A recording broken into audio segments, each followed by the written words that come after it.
বিষ্ণুমূর্তি ভাঙচুরের ঘটনাকে ঘিরে এবার উত্তাল সোশ্যাল মিডিয়া এবং সেক্ষেত্রে থাইল্যান্ডকে বয়কটের ডাক দেওয়া হয়েছে। সোশ্যাল মিডিয়াতে সরব হয়েছে নেটিজেনরা, প্রভাব পড়েছে পর্যটন নির্ভর অর্থনীতির দেশ থাইল্যান্ডে।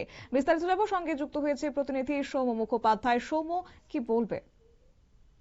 দেখো, কম্বোডিয়া এবং থাইল্যান্ডের সীমান্তে একটি বিষ্ণু মূর্তি 328 ফুটে, সেটি 2014 সালে স্থাপন করা হয়েছিল। তারপরেই বিষয়টিকে নিয়ে দুটো দেশের মধ্যে টানাপোড়েন হয় এবং গত জুলাই মাসে টানা 5 দিন যুদ্ধ হয় দুদেশের মধ্যে। তারপরে সম্প্রতি থাইল্যান্ডের তরফ থেকে ওই বিষ্ণু মূর্তিটা সেনা অভিযান চালিয়ে গুড়িয়ে দেওয়া হয় এবং তারপরেই গোটা বিশ্ব জুড়ে সোশ্যাল মিডিয়ার একটা ঝড় উঠেছে। নেটিজেনরা তীব্র নিন্দা করেছে এই ঘটনা। যেভাবে হিন্দু দেবতা বিষ্ণুর মূর্তি ভাঙা হয়েছে, তাতে ভারত সরকার যেরকম কড়া বিবৃতি দিয়েছে গতকাল, তেমনি সোশ্যাল মিডিয়া জুড়ে নেটিজেনরাও বিভিন্ন রকমের তোপ দাগতে আরম্ভ করেছে থাইল্যান্ড সরকারকে। এবং মূলত ভারতীয়দের জন্য অত্যন্ত জনপ্রিয় পর্যটন স্থল হলো থাইল্যান্ড। প্রতি বছর লক্ষ লক্ষ ভারতীয় বেড়াতে যান থাইল্যান্ডের বিভিন্ন জায়গায় এবং থাইল্যান্ডের অর্থনীতি মূলত পর্যটন নির্ভর। ভারতীয় পর্যটকদের বাড়বাড়ন্তের জন্য থাইল্যান্ডের অর্থনীতি নির্ভর করে এবং যে ভারতীয় নেটিজেনরা তারা এই বিষ্ণু মূর্তি ভাঙচুরের ঘটনায় থাইল্যান্ড বয়কটের ডাক দিয়েছেন। ইতিমধ্যেই ট্রেন্ডিং হয়ে গেছে বয়কট থাইল্যান্ড হ্যাশট্যাগটা সোশ্যাল মিডিয়াতে।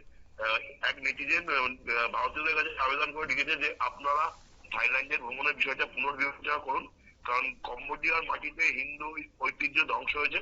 অন্যদিকে কম্বোডিয়া তার প্রাচীন মন্দিরগুলোর মাধ্যমে হিন্দু ধর্মকে সম্মান করছে, সেখানে থাইল্যান্ড আপনার ধর্মীয় অনুভূতিকে অসম্মান করছে। সেখানে আপনি কেন পাট্টাইয়া বা থাইল্যান্ডের বিভিন্ন বিচে যাবেন?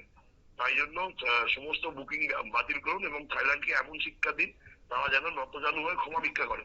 এই বিষয়ে কিছুদিন আগে আমরা দেখেছিলাম লাক্ষাদ্বীপ এবং মালদ্বীপের মধ্যে যে টানাপোড়েন তৈরি হয়েছিল। মালদ্বীপ প্রচুর ভারতীয় পর্যটক যারা মালদ্বীপ ভ্রমণ বাতিল করে লাক্ষাদ্বীপ গেছিলেন নরেন্দ্র মোদীর একটা ছবিকে কেন্দ্র করে।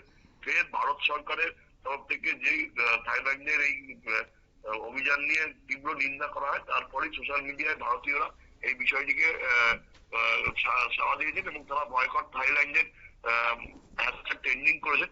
এর ফলে থাইল্যান্ডের অর্থনীতি বিপুল ধাক্কা খাবে বলেই মনে করা হচ্ছে। এরপরেই থাইল্যান্ডের প্রশাসনের তরফ থেকে বিষয়টি বুঝতে পেরে তারা এর সাফাই দেওয়ার চেষ্টা করেছে। তাদের তরফ থেকে বলা হয়েছে যে কম্বোডিয়ায় যে জায়গাতে বিষ্ণু মূর্তি ছিল ওটা কোনো ধর্মীয় স্থান ছিল না।